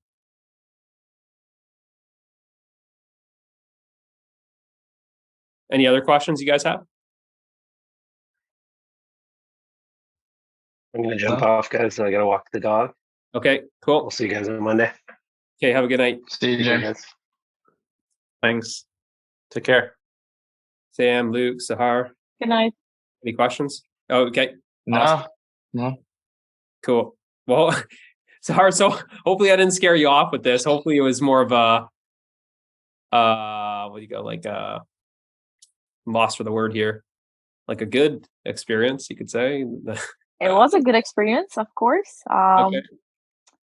But yeah, like it raised some questions too. It's just like, okay, if I'm here's the thing, if the goal is to be always aware, and it's like whatever you're looking is within you, then what are we searching for? Say that again. If whatever you're looking is like you can find it within yourself. Yeah. Right? Then why am I looking for anything outside? Is it the mind telling me to do that? Yeah. Okay, if it is the mind telling me to do that, it's also like, some of this stuff you cannot survive without them. Like what? It's just like the food. Mm-hmm. If I don't know, maybe I'm just getting it wrong, but I'm just saying, like, if everything is within me, isn't it that gonna make me to detach myself from everything that's outside? No, that's the mind kind of plays that trick. It's good that you have that question. The mind plays that trick because what it sounds like you're saying is you're saying that the mind is saying, but hey, don't detach because you need me. It kind of sounds like this, right? Don't break up with me. You need me. Okay. Doesn't it sound like some clingy boyfriend or girlfriend? You need me to survive. Don't leave me. Right? Because you're saying don't, right. Meaning like don't break up. Mm-hmm. Right? So that's how sneaky it is. What you're asking about is literally a tactic of the mind that's coming up right now. So then what I'm saying is like, just be aware of it. Look at it. Look at that pattern. What is it? Mm-hmm. What is it that's using some fear right now? What is it that's using some doubt? It's the mind. It's a thought, is it not? It's not a fear. Yeah, it's just a thought. It's just a thought. And what is aware of that thought? Myself. Yourself. And that thought is coming and going, changing, impermanent. And also know that you are beyond that thought. You exist without that thought. Right. You just experienced that you exist without thoughts when your mind went silent, when you weren't experiencing a mind. You're looking right at me, and I knew that you weren't, you went no mind. There's no mind. Right. There's just this stillness and silence. There's just the awareness, aware of itself.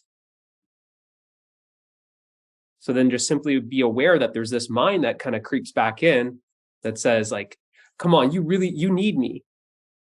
Don't break up with me. You need me. But experientially, you're experiencing that you don't need it.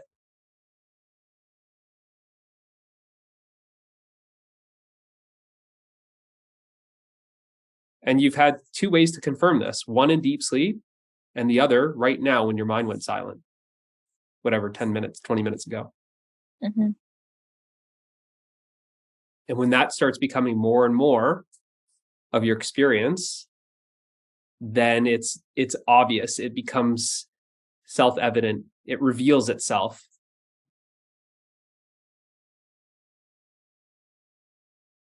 Like I think Sam, like Ask Sam let's ask him. He's right here. Sam, how much thinking did you do on Tuesday night with me when we were talking for 57 minutes or however long that video? I was fully there. There was no thinking going on, right? Literally, I think that video is 57 minutes long, and you're saying there's very few thoughts in 57 minutes. Would that be accurate? I'd say it's accurate. And what was aware that there was very little thoughts? Just myself. So you were existing for, let's mark it down to 50 minutes. You were existing for 50 minutes without a thought? Pretty much. Pretty good. I mean, yeah. Sounds like you're independent of the mind. And you're okay? I'm okay. You didn't die, did you? No. Right? So it makes you feel, it has these thoughts. You're nothing without me. Like I said, it's like you're getting bullied by the mind. That's what enslavement really is, when someone else makes you feel like they own you. Right. So the goal here is basically to be free of the mind. Essentially, well, this is what you really mind-boggling. You're already free from the mind. I'm just helping you realize that. Right. You're actually not in the mind, trying to escape the mind. You're already free. I'm helping you realize that you're already in heaven, dreaming of being in hell. All the suffering that you're experiencing, which is very subtle for most, because that word is so triggering to the ego. But suffering is simply resisting what is and wanting something different. Which, if you can look without any sort of judgment on your life, that's exactly what your life is like 24/7. You're constantly saying, no, I don't want this. I want something else. That's why goals are created, ambitions, desires. But what you just experienced 20 minutes ago, 30 minutes ago, if I asked you, would you want something else? You're like, no, like this was good. You said it was missing nothing and nothing needed to be added. Meaning you didn't want anything different and you were not resisting it. You simply accepted what was always here now. And by simply accepting what is always here now, that's where there's this feeling that you just are very present, that you're just present in the moment, because you're not trying to get somewhere else. You're not trying to change something. But this present moment, it's already here. It's inevitable. How could you change it? But trying to change something that's inevitable, trying to resist what's inevitable, trying to escape what's inevitable, say this in the nice way possible, it's insanity. How can we change this moment right now? I'll give you a head start to start trying, and I'll watch. Can't do it. So there you could say there's two options, suffer or surrender. And what you would just experience is when you surrender to this moment, there's the happiness, there's the love, there's the peace, there's the freedom, the wholeness, completeness, wholeness. That's why it just felt like a giving up, like a letting go, a surrendering, a yielding.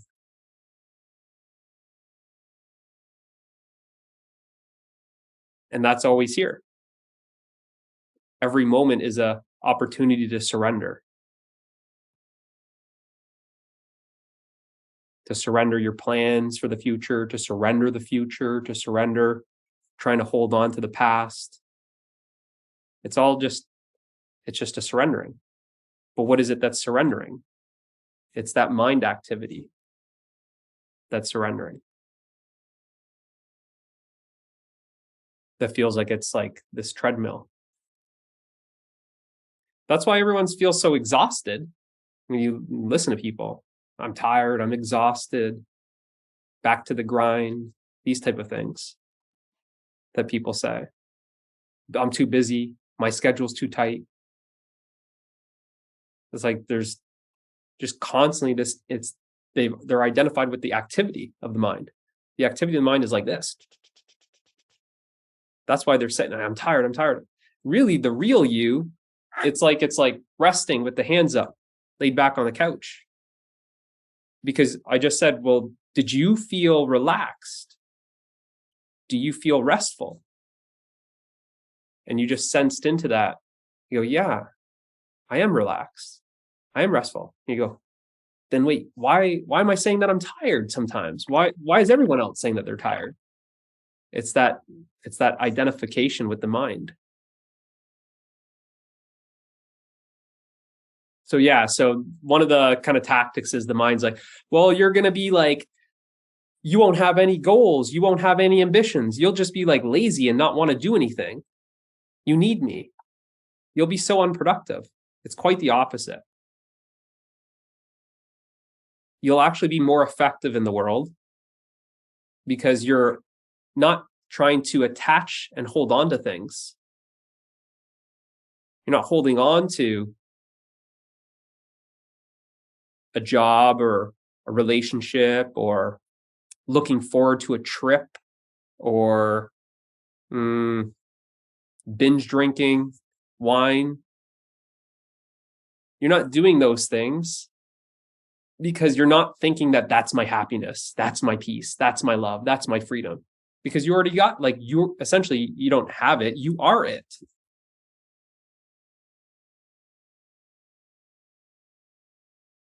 And then there's no fear. Because fear is always about a future. What could happen? What if this happens? Fear of losing something that you have. When a home is seen to be security, when a relationship is seen to be love, when a car is seen to be happiness, when alcohol is seen to be peace, when a trip feels like freedom, that's what you're afraid of losing. When you realize that you are it and you cannot lose yourself, there's no fear.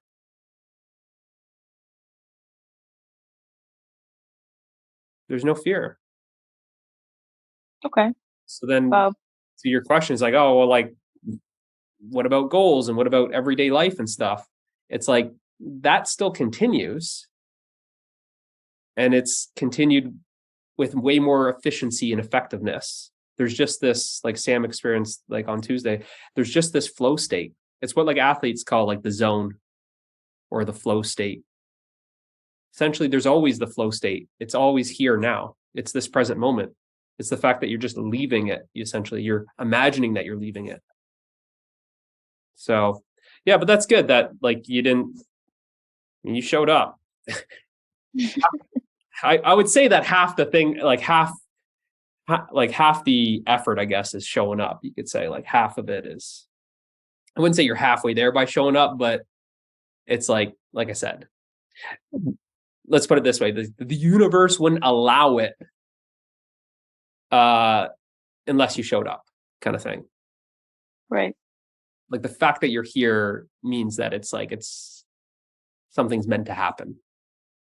But don't attach to it. Don't cling to that. Don't hope for it. Right. But it's like I said, it's not, I don't know how to say it. It's like Jesus says something like that. Those who have ears to hear and those who have eyes to see, kind of thing. It means like there's a certain type of, it's like certain type of people, but really it's not the type of people. It's just the consciousness that's ready to realize itself, essentially. And if it feels like what I'm saying resonates to be true within you, then it's not what I'm saying. It's the truth. It's the embodiment of the truth that's resonating within you. Right. Or maybe it's not. Maybe it's, maybe you walk away and you're like, Sam, never invite me to that guy's message ever, Zoom calls ever again. That guy is total whack job. It's very polarizing like that, because you either like, oh my God, this is what I've been waiting my entire life for someone to even say this. They're like, something's always known this to be true. And you're even closer to that because you just got a taste of it. It's like I'm at Costco and I just gave you a little cracker as a sample. And now you're just asking, you're like, what aisle is this on? I'd like to buy the whole box. Right? You're closer than that. Right.